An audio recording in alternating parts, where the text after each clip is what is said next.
Swayam Prabha. Digital India. Educated India.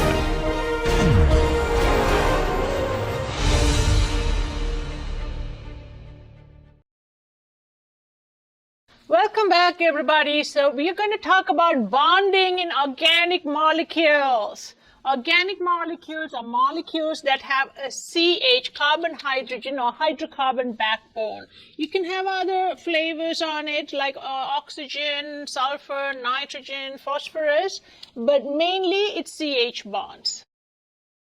Obviously, we want to know how they're all tied up together, right? Because that would determine how they're going to behave, their property, their reactivity, chemical and physical properties basically would depend on the bonding, what type of packaging they come in, all right? So let's look at some CH bonding. CH bonding in organic. CH bonding is found in all, no exception. If there's no CH, it's not organic. Organic molecules. Are they all the same? We're going to see that no, they're not all the same. Okay, so let's look at how they are. A carbon atom, and you did this in Gen Chem, has an electron configuration. It's in group 4. And so you have hydrogen, helium, then lithium, beryllium, boron, carbon. So that's 6 electrons right there. So if you do the 1s2, 2s2, 2p2, this is your valence, that's your core. And you know that core electrons never get involved in bonding. They're too much inside for them to interact with the outside world. At least this is in the valence bond theory. It's a little bit different when you talk about molecular orbital theory, where all of the electrons are involved. So we're talking valence bond theory right now. So here are the valence electrons, okay? So you have an s orbital, and that's filled. You have 2 electrons in there. And you have 2s2, and then you have 2p2. So you have a p orbital, and you have, you would have 3 p orbitals, and I'm going to put the other one like that. But over here, you are going to have s2, that means they're paired, so 2 electrons here are paired, and in the p2, you are going to have them single, because that's Pauli's exclusion principle and Hund's rule. They all say that you have to go singly first, and then you pair, and you have to fill one level before you go to the next level. All those apply. Which means you have an s in the center, you have 2 p orbitals like this, and the s is filled, so there's no bonding in the s. You can pretty much make a bond here and here with these 2, which means you can make a bond here and a bond here, right? Which means if you take that, and you know p orbitals are always orthogonal to each other, 90-degree angles, you would have a carbon with 2 bonds like this. Is that what you talked about in carbon? What do you think? First of all, we need octet, right? We've talked about octets extensively, so we need an octet field. And 2, we've talked about carbon being like this, pretty much a tetrahedral molecule for a carbon, a methane. So we've talked about tetrahedral structures. And so how can we have 2 p orbitals making a tetrahedron like that and an s? How? It's not possible because the angles are different, and this is not the same thing as this. How did this become this? So carbon, in order for it to have an octet, should have 4 bonds. So here, if you take this, you have 2s2 and 2p2. So you pair first, then you go up. So you can only put a hydrogen here and a hydrogen here, and it would be a 90-degree angle, and you never see that, never. Well, how can we make 4 bonds with this? Well, everything's got a pair, so how about bumping this up to a higher level. Let's look at that. So again, you're going to take 1s2 again, core doesn't get involved. 2s2 is then going to be passed, and it's going to go up here. Yeah, that's going to let you make 4 bonds. But check this out. You have a P in the Z direction, P, let's say in the X direction, and a P in the Y direction, and they're all around the same central carbon because these are the orbitals of carbon, right? And look at this. You are going to get 90-degree angles here. 90, 90, 90. So if you make a bond or 4 bonds with this, 4 atomic orbitals here, and you're going to have a hydrogen come in, and so now you're going to put these electrons. There's a 2s2, there's going to be 1 here, here, and here in the px, py, and pz orbitals, right? So you would expect that you would get 1, 2, and I don't have enough hands to do this all, and they're all going to be 90-degree angles, and there's going to be 1 in the center in any which direction because it's spherical. So it's almost like a carbon that's got 90-degree angles like this, and then 1 any which way you like because it's spherical. But is that what you see? No, you've seen methane in Gen Chem. It's always very uniform and beautiful like this. So how do you get from here, S and 3P, to here? How do you go from here to here? There's a magic. And that's called hybridization. There's a magic that happens. Hybridization. What does hybridization mean? Hybridization means the molecule throws in 3 p orbitals and an s inside a blender, and then voila, voila, voila, you kind of turn it on, mix it all up, and voila, this comes out. So you mixed the S into the P and the P into the S. So that's mixing, and it's called hybridization. It's like when you make a banana strawberry smoothie, you put them together, and what you get out kind of tastes like banana and a little bit like strawberry. It's got both flavors in there, and it also has similar colors in there, but it's unique. So that's what you get when you do hybridization. So you have an S and a 3p, then go together, and they all become the same uniform orbitals. So now you don't call S and the 3p go in, and you just call it by the parent names, sp3. So here S plus 3p, sp3, but you put 4 orbitals in here, right?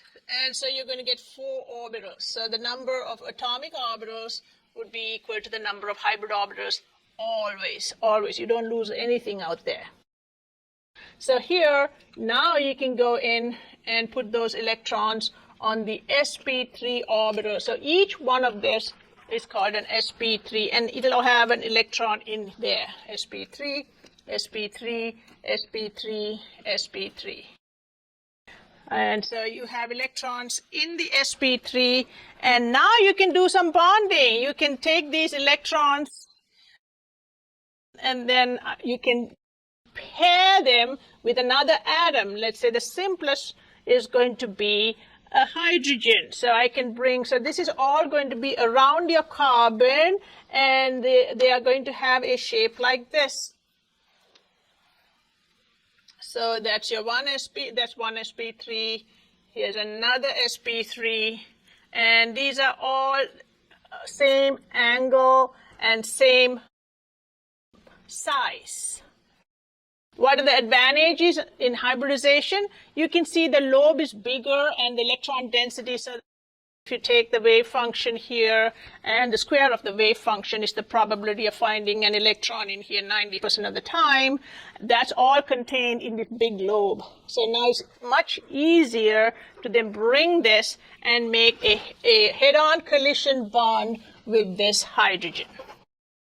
So let's say your hydrogen has got an electron that needs a pair. It comes in and melds together and makes one orbital. That's called a sigma bond because the nucleus and the nucleus of the carbon are in here and the electrons are in between. So when the electrons are on the internuclear axis, that's a sigma bond.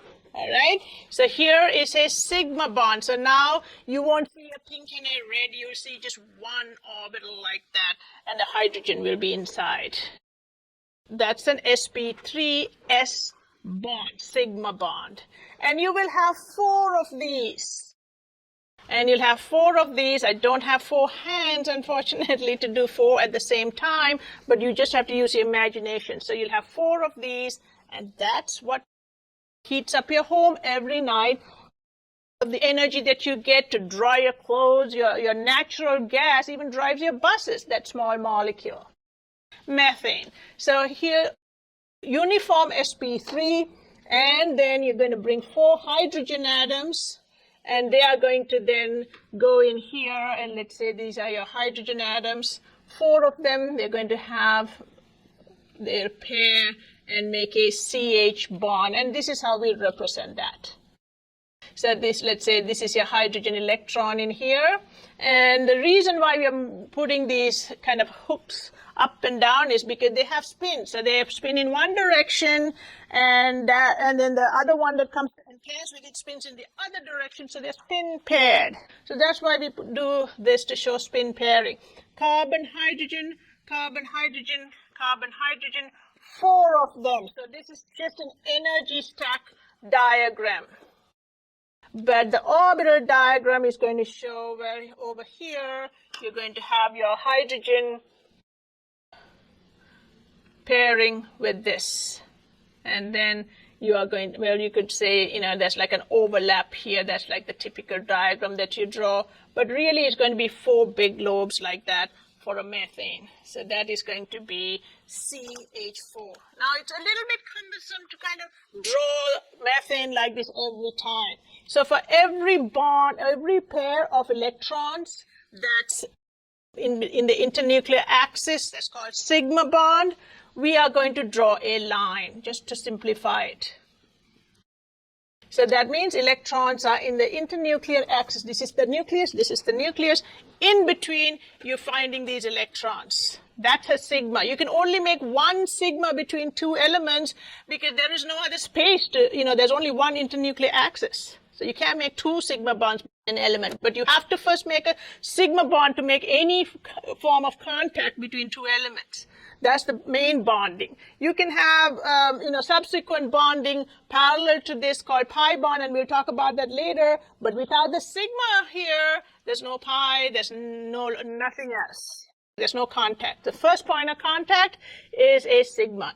Electrons in the axis of the internuclear, in the internuclear axis overlapping to give you a bond. So there is going to be a carbon, and you will have then hydrogens here, and I know it looks like this is not 3D. The way we do 3D is the one that's coming towards you, we put as a wedge. The one going away from you, we'll put as a dash. So that would be a 3D representation of that molecule. All of these are 109.5, and so because we did learn of VSEPR theory, valence shell electron pair repulsion theory, electrons want to be as far apart from each other as possible because of the electron-electron repulsion, right? So because of that, maximum distance and angle and maximum overlap, because these are bulging out to then overlap with your atoms. It could be a carbon or it could be a hydrogen. So this is just methane CH4.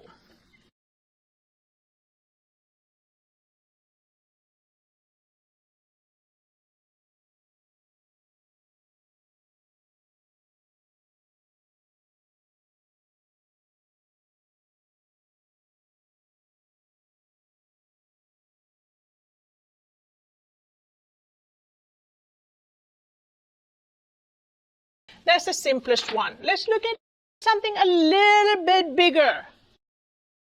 Let's say you want to make a molecule that has 2 carbons. So you have a carbon, and you're going to bring in another carbon, and you're going to bond it.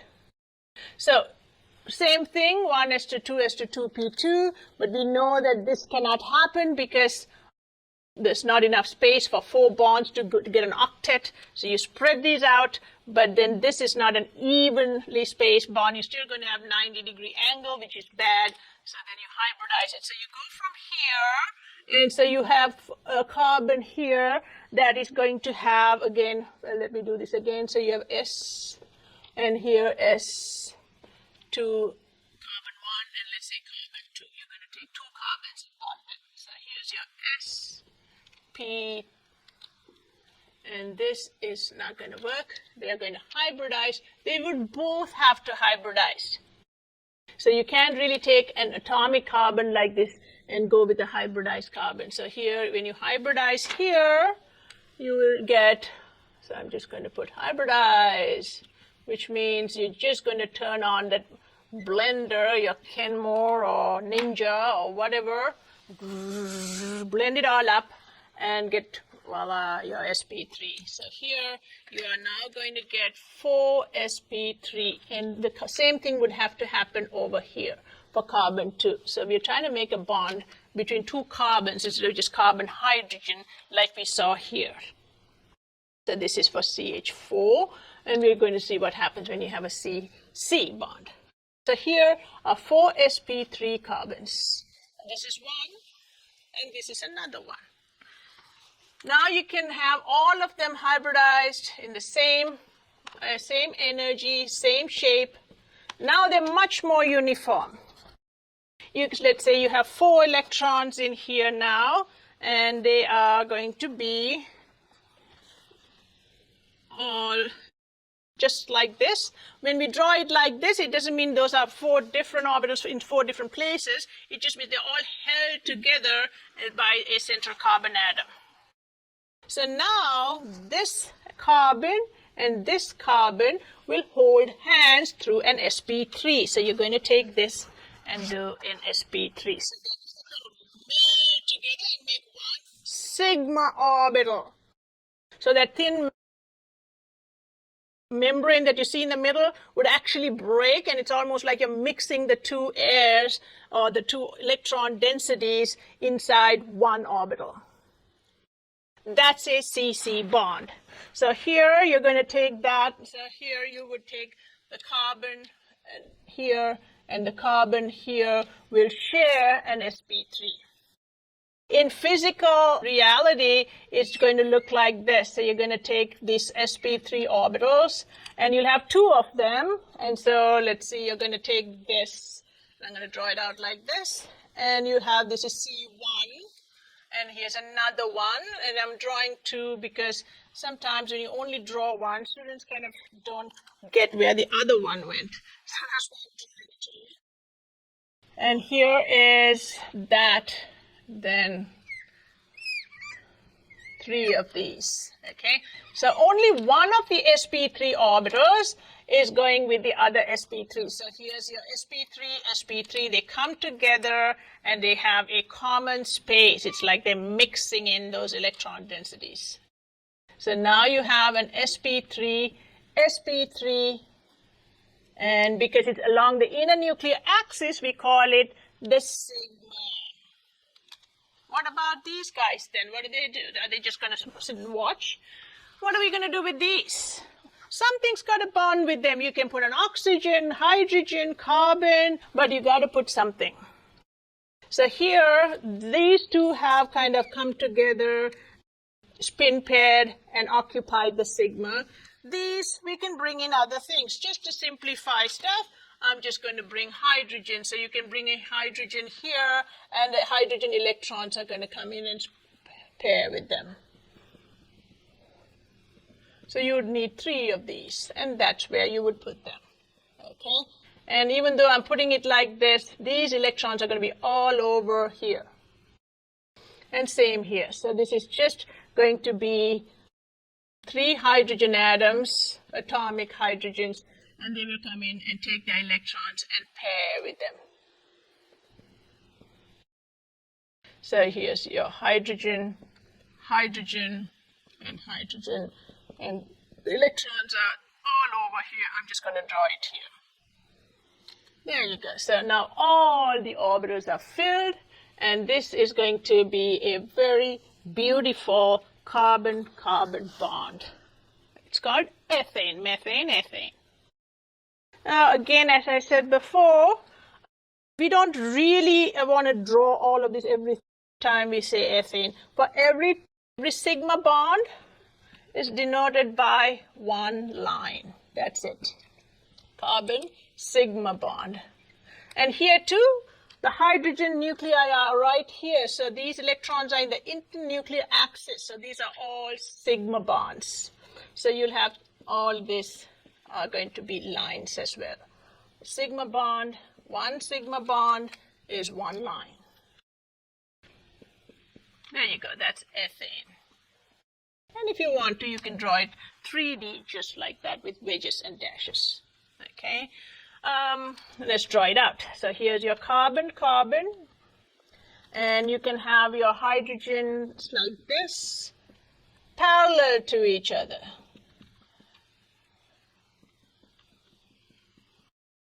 So your carbon, carbon here, and each one of this is parallel. This is called an eclipse. And we'll talk about this when we talk about conformation. But we can also draw it so that it's staggered like this. So that is going to be when you have the carbon-carbon bond here opposite. And so nothing is in the same space as before. So here's your hydrogen, and here is your hydrogen. So nothing is kind of eclipsed, and this is staggered. The molecules actually, because they're all electrons, they don't want to be back to back like this because it's almost like someone's watching and they're in the space. Whereas here, well, they got more room to move around and they're happier. So staggered is always less of a strain on the molecule than eclipse. And we'll talk about strain and steric and all of these things. I'm just getting a little ahead just to show you, just because I have these models, it's easier to see with eclipse and staggered. Just to show you some models, here's a carbon, that's sp3 with the bonds, and here's another one, and you can see that's the stick diagram that we're drawing. I don't know if you've been in my classes, you know I used to have beautiful models.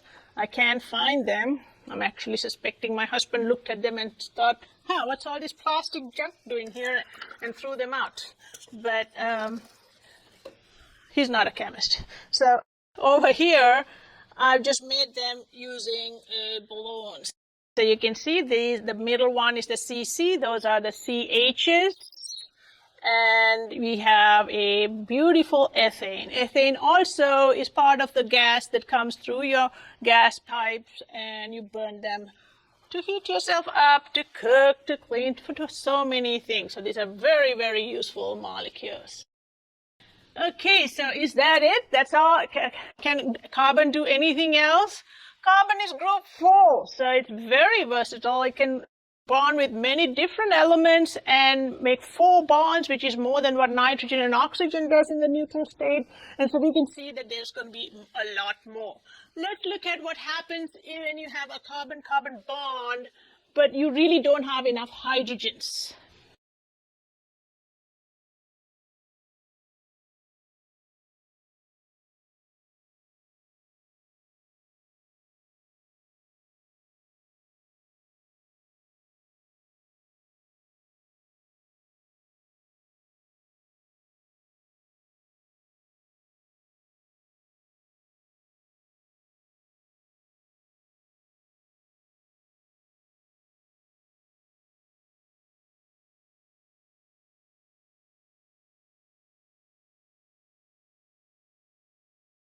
All right, so let's look at what else carbon can do with each other or with other elements. So let's say carbon and carbon, and let's see what we can do when we don't have enough hydrogens.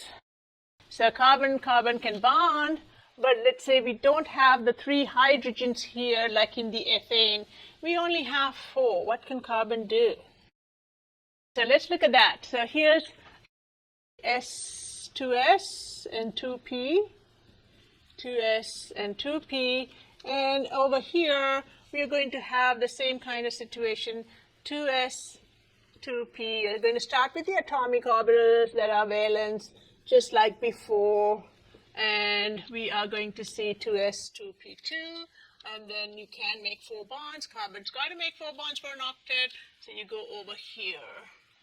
Here's your 4 electrons now spread out, but even this is not going to be uniform as we mentioned earlier.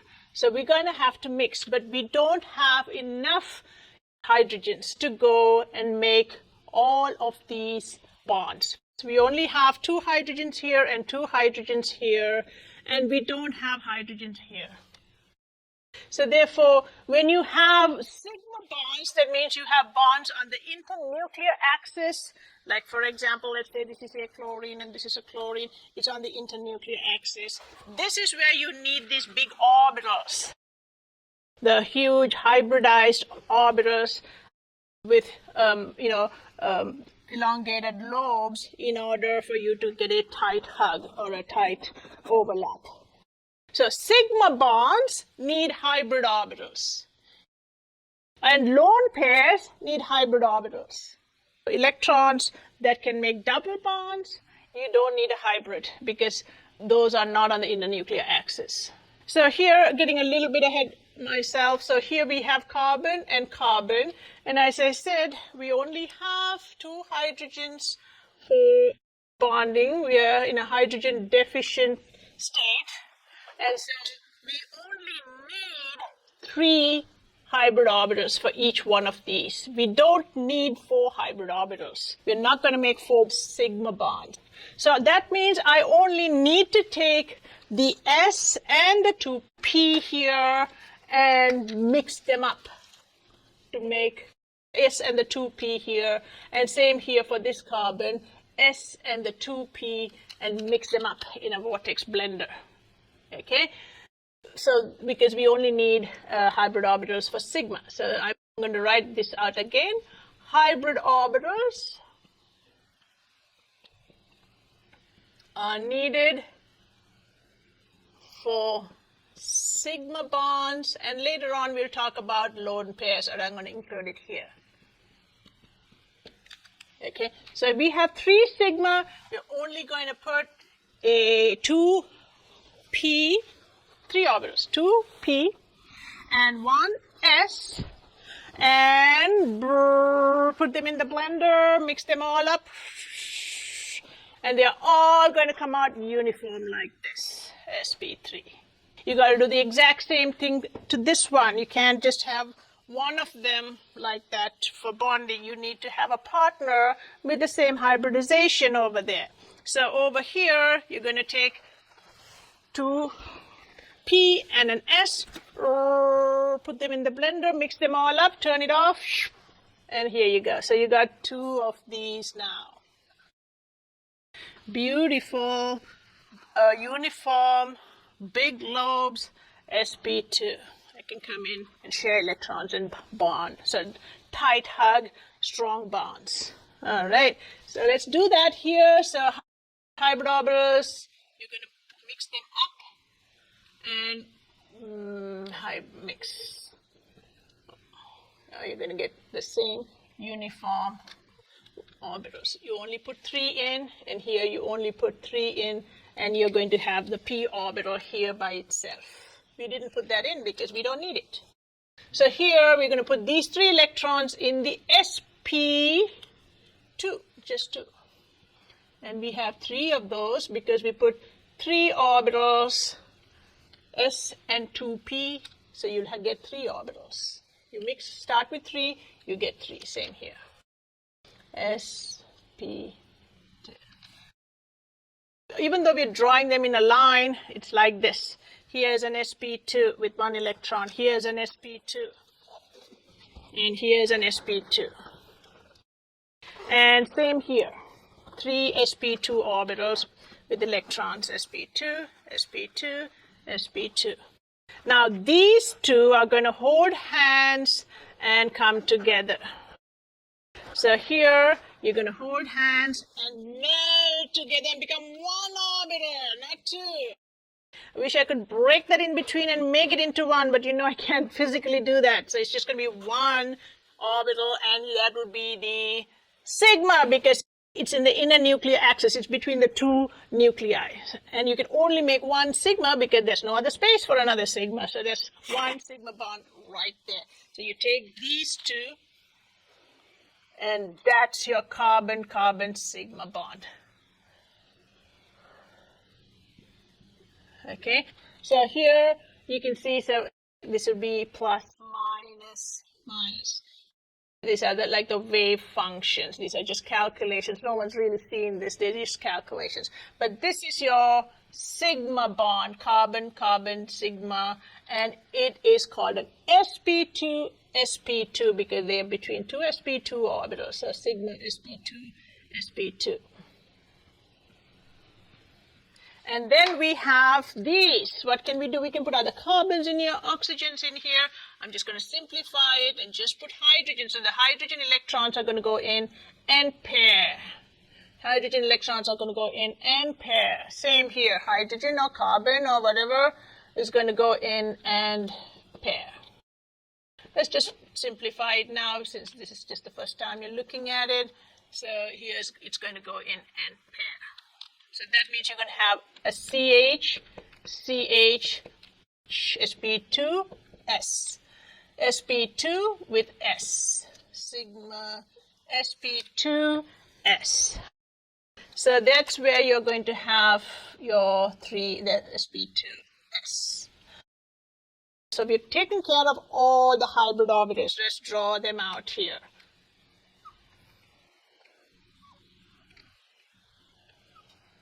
And let's put our hydrogens on them so we can see where they are. So here are your hydrogens. And hydrogen. Even though I'm drawing it like this, the electrons are everywhere here. This is just kind of a concept. It's all calculations with wave functions. So here we took care of that. Is that all? Is that all there is to it? Let's see. So carbon, carbon, and you have 4 hydrogens here. Is carbon happy? So only got 6 electrons. No octet. How do we get that octet now? Well, look at these guys. We kind of neglected these p orbitals up here.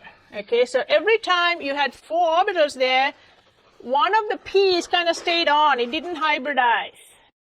It stayed on, and it's still there even after you bonded the p. It is, in a pictorial sense. And here we have this sigma bond. And what happens with the blue orbital, the pi orbitals, is that they're going to come together and overlap. Above and below. Above and below. So they are going to form a pi orbital. So if I take this off, I'm sure they'll be able to reach each other. They'll form a pi orbital, like that. The pi orbital is going to be above and below the sigma bond. And so they are going to hold hands. So here's your P, and here's your P. And they are going to overlap. When you overlap them, you are going to draw them as a blob, like a hamburger bun. Okay, and that's your hamburger. The sigma is your hamburger. All right? And where are the electrons? Do we put one up, one down? It's really, again, 90% probability of finding the electrons in this and this space. And you may ask, how is it going to go through the sigma and get over here? I mean, electrons are appearing and disappearing pretty much. and then electrons are connected to electrons far away, and there's all kinds of bizarre theories about electrons, so don't worry about them. For your purposes, they're in this area and this area 90% of the time. I'm just going to put it like that, guys, but that doesn't mean this is empty and that's full. Okay, it's just everywhere. So now we don't want to draw all these hamburger buns and blobs and all these kind of things and make you hungry. We are going to then draw for every 2 electrons, pi or sigma, a simple line. So 1 pi, so this is 1 pi equals 1 line, 1 dash line. That's it. This is, both these are 1 pi. Both those are 1 pi. And they are denoted by 1 line. So that is your sigma bonding and pi bonding, and that is going to be your bonding for alkenes. So here we go. So we have a pi and a sigma, and that is a double bond. And hybrid orbitals are the ones that actually, according to valence shell electron pair repulsion theory, they will be spreading out as much as possible, which means if you have 3 things spreading out as much as possible, they are going to be a nice trigonal planar. That means they're flat and they have a 120-degree angle between them, like a Mercedes-Benz symbol. Okay, so that's a 120-degree angle here, and that's your sp2, sp2. Over here, I'm going to draw this again because I don't have enough space to draw the angles. And in another video, we will talk about the bond length and the bond energies for going from CC, C double bond C. And the next one, what do you think? C triple bond C.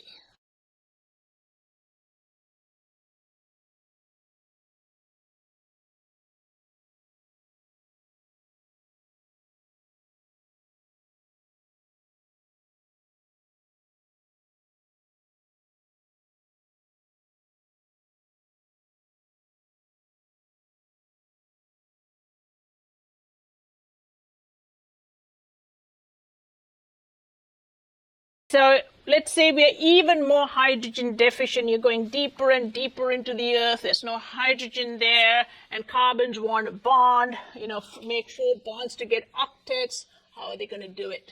Let's say C1, C2. The same atomic orbitals are here, and you have them all spread out, but you don't have enough hydrogens. We just have 2 hydrogens for the 2 carbons. So that means we can have a carbon-carbon bond, but we just don't have enough hydrogens. We only have a hydrogen each. What kind of bonding are you going to expect for this one? Is it going to be the same as this, or is it going to be different? Okay, when you have a saturated amount of hydrogens, you are going to have a carbon here with the maximum number of hydrogens possible. You will have 3 each. So this is going to be saturated. But when you have unsaturated, that means you don't have enough. And same here, unsaturated. Then you have to make do with multiple bonds. But for the lack of hydrogens, you just take those electrons and bond them together and make pi bonds. Let's do this one. So over here, how many bonds in different directions on that carbon? 2, that's right. You have a bond here and a bond here. We don't have any lone pairs as far as we know, and so we only need 2 orbitals to hybridize in order for it to spread out. So we only need 2 bonds. So we can take the 2s and the 2p, 2px, 2py, 2pz, any one of them. It doesn't really matter. So you take a 2p and a 2s. Why always the s? Why can't we just take 2p? Well, S has a lower energy, so when you mix the S with the P, it'll lower the energy of the entire system. 2, it'll help it spread out. If you had only P's, they're going to be, in a certain direction. So it helps with the angle, it helps with lobe expansion as well. So over here, you're going to take the 2s and the 2p and make 2 orbitals. So that's for carbon 1, and here's the other one for carbon 1. So you're going to get s and p. You just call them, and there's 2 orbitals, so you get 2 orbitals here, sp, sp. And so now you're going to put those 2 electrons in the hybrid orbitals. These guys couldn't participate, so we're just going to leave them up there. They didn't get lowered in energy with the S, just because there weren't enough atoms to bond with them. So now, here is your sp, and here is sp. So there's 2 orbitals, and they're around the central carbon, and as I said, VSEPR says they don't want to be hugging each other because they're all electrons, so they want to be as far apart as possible. So 1 here, and 1 here, and those are the electrons that you're drawing right here. And so then one of these is going to hold hands with one of these and make a sigma bond. And that's going to be your carbon-carbon sigma bond. And that's very central for the molecule. Without that, you can't really add on anything. All right. What do you want to put over here? Well, we could put other things, but we've been putting hydrogen, so let's just do the hydrogen. So you can bring in a hydrogen here and go over here and put the hydrogen right there like that. Okay, here's your sigma bond, sp, sp, sigma bond. And then here is your hydrogen. And we will go in and then pair with that. Here's another hydrogen. Again, we don't have enough for all of them, so we're only going to go in and do that. So there is your other hydrogen, and then that is going to be your sigma framework. That's your sigma framework. Now, here is going to be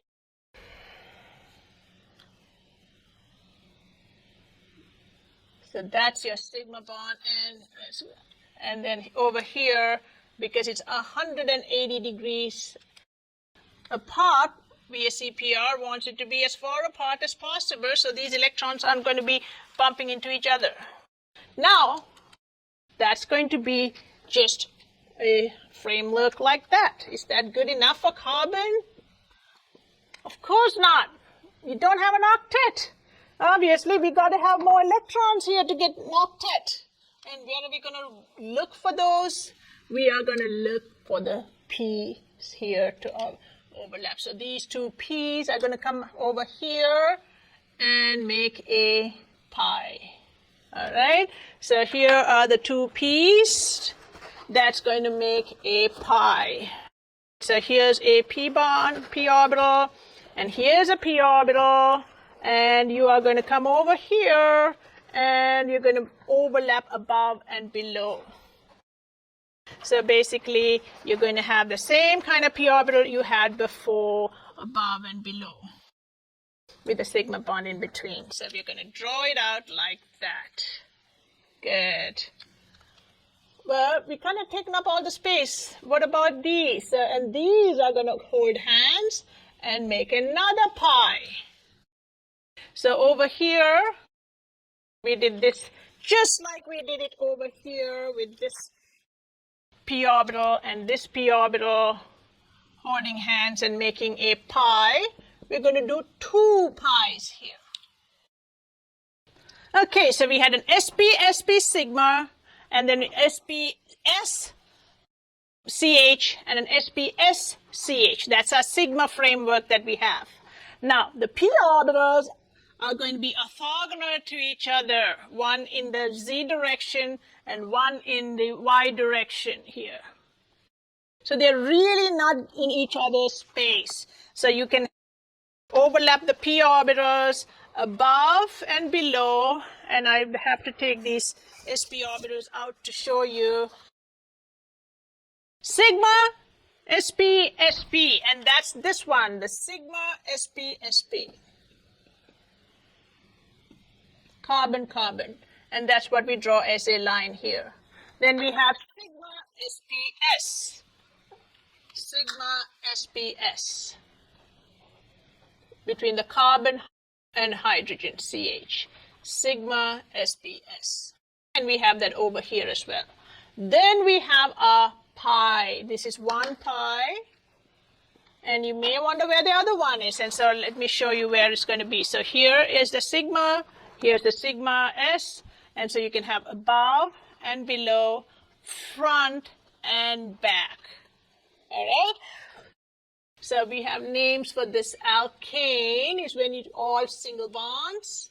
Alkene is when you have a pi bond. Alkene, CC, and alkyne, CC, is when you have a CC triple bond. And here this is going to be 180 degrees apart. And the bond strength is going to be high just because it's a triple bond. And let me label these as sigma bond, sigma sp, sp, and that's the bond in the center.